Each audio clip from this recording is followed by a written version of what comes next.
बिस्मिल्लाहिर्रहमानिर्रहीम। Plant physiology 2 का lecture number 2 है oxygen, introduction and discovery of oxygen. Lecture number 2 about 06 plant physiology 2. These are the different naturally occurring and synthetic oxygens. Naturally occurring plant hormones are those that are produced naturally in plant tissues such as leaves, apical meristematic regions of roots and shoots, and developing fruits. These are the naturally producing areas of plants. As naturally occurring plant oxygens are indole 3 acetic acid. It is the first discovered indole acetic acid. It is the first discovered oxygen. Second, indole 3 butyric acid IBA के नाम से जाना जाता है, IAA. 4 chloro 3 acetic acid, phenyl acetic acid.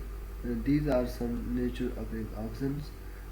Synthetic oxygens are indole 3 propionic acid IPA, naphthalene acetic acid, alpha naphthalene acetic acid, 2 methoxy 3 6 dichlorobenzoic acid, 2 4 chloro dichlorophenoxy acetic acid 2,4-D के नाम से बहुत इंपॉर्टेंट है, टिश्यू कल्चर में use होता है और उसके काफ़ी ज़्यादा यूजेस हैं। सिंथेटिक वीड किलर है 2,4,5 dichlorophenoxy acetic acid.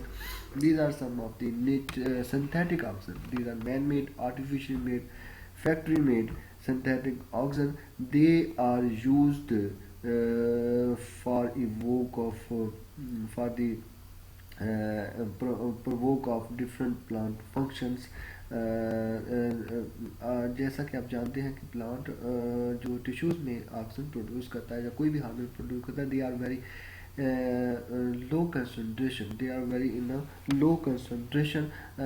They cannot be extracted from plant tissues for use on other plants in commercially use. For the commercial use, synthetic oxygens are required. These are some synthetic oxygens. Oxygen. The term oxygen is derived from the Greek word oxine, which means to increase. Oxygen have been detected particularly in all land plants, also detected in several soil and plant associated microbes such as bacteria. Naturally occurring oxygen include indole 3 acetic acid, indole 3 butyric acid, phenyl acetic acid, 4 chloroindole acetic 3 acetic acid. Of all these, indole acetic acid is most extensively studied oxygen. Discovery. Oxygen was first hormone discovered in plants with history dating back to days of de Candolle, 1832, who made the first observation on phototropism. He observed that indoor plants turn themselves toward windows since they seek light. Sadelsky in 1872 observed loss of gravitropism upon removal of root tips and its restoration by the replacement of a disconnected tip. He concluded that some influence is transmitted from the root tip to the bending part of root before it is removed. सेजेल्स्की ने ये कहा कि ग्रेविटोट्रोपिज्म का जो effect है root tip पे वो ख़त्म हो सकता है अगर आप उसकी रूट टिप को ख़त्म कर देते हैं, काट देते हैं, लेकिन वही जो रिस्पॉन्स है वो फिर दोबारा उसमें प्रोड्यूस करवाया जा सकता है अगर उसके ऊपर वही रूट टिप रख दी जाए जो कि आपने काटी थी। Charles Darwin and his son Francis, they published their book The Power of Movement in Plants in 1881. When coleoptiles of the dark-grown canary grass, Phalaris canariensis, are exposed to unilateral light, some influence unilateral light से मुराद है कि एक ही तरफ से light जो है वो produce, some influence is transmitted from the upper part of coleoptile downward causing this lower part to bend.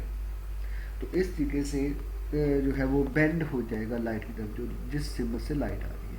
When this seedling coleoptile is decapitated, जब आप उसकी कैप उतार देंगे, or an opaque cap is placed on the tip, जब आप एक ऐसी उसके ऊपर कैप रख देंगे जो लाइट को जो है वो गुजरने ना दे, the bending response to unilateral light is prevented, वो खत्म हो जाएगा. It was clear that the tip of the coleoptile was the site of light perception. तो लाइट को जो परसीव कर रही है, जो पार्ट लाइट को परसीव कर रहा है, वो कोलियोप्टाइल टिप है. This is the diagram of this experiment. Discovery of oxygen, phototropic response of canary grass seedling in Darwin in 1880. That this is the coleoptile tip. The tip is removed. Light, unilateral light comes, but bending action is not present in this situation. If opaque cap is placed on the apex, shield is placed on the apex, then also the bending effect cannot be observed. Boysen Jensen ने experiment किया जी 1913 में. Unilateral light है, mica, उसने mica sheet रख दी, फिर भी उसमें जो है एक तरफ से आधा हाफ जो है वो उसमें रखी गई, लेकिन उसमें रिस्पॉन्स प्रोड्यूस हो गया जिधर माइका रखा गया था. इस तरह से जिलेटिन बैरियर रखा गया. जिलेटिन जो है वो एगर का बना हुआ होता है. इसमें से जो है कोलियोप्टाइल टिप से जो भी केमिकल ये इफेक्ट प्रोड्यूस कर रहा है वो जहाँ से गुजर सकता है. Because this is the agar block, this is gelatin barrier, this is not the mica sheet or any metallic object by which substantial cannot pass, but in this agar block substantial can pass. In 1910, Bayesian Jensen demonstrated that the stimulus would pass through an agar block and was therefore chemical in nature. तो जो stimulus पास होके tip से नीचे गया है और उसने bending का इफेक्ट दिया है, वो एगर में से जो है वो गुजर सकता था, because he was this is the chemical in nature. In 1918, Paul showed that if the effects were removed and replaced asymmetrically, curvature would occur even in darkness. F.W. Wendt the active substance was first successfully isolated in 1928 by F.W. Wendt. Wendt removed effects of amino acid polyptyl and stored the apical pieces on small blocks of agar. Agar के ऊपर रख दिया. agar में जो चीज़ें इसके अंदर जो भी केमिकल हैं वो absorb हो जाएंगे, allowing the period of time to substance to diffuse from the tissues into the agar block. agar में उसको absorb होने के लिए, diffuse होने के लिए थोड़ा टाइम दें. Then he placed each agar block asymmetrically on the freshly decapitated coleoptile. The substance then diffused from the block into the coleoptile, preferentially stimulating elongation of cells on the side of the coleoptile below the agar block. तो उसमें bending का effect आ जाए. Curvature of the coleoptile was due to differential cell elongation on the two sides. Moreover, curvature proved to be proportional to amount of active substance in agar. agar में कितना diffuse हुआ था इस पे depend करता. Wendt's work was particularly significant in two respects. First, he confirmed the existence of regulatory substance in the coleoptile tip, and second, he developed a mean of isolation and quantitative analysis of the active substance. तो active substance जो था वो isolate कैसे किया जा सकता है, उसकी क्वांटिटेटिव एनालिसिस के लिए कैसे किया जा सकता है. Because when use coleoptile from एविना seedling, his quantitative test became known as the Avena curvature test. Substances active in this test were called auxin, from the Greek auxin, meaning increase. This is the diagram of all this experiment. Proper response of glass ceiling. Nigel Paul was he decapitated the coleoptile tip, then placed symmetrically, which in dark. Then curvature is to be produced.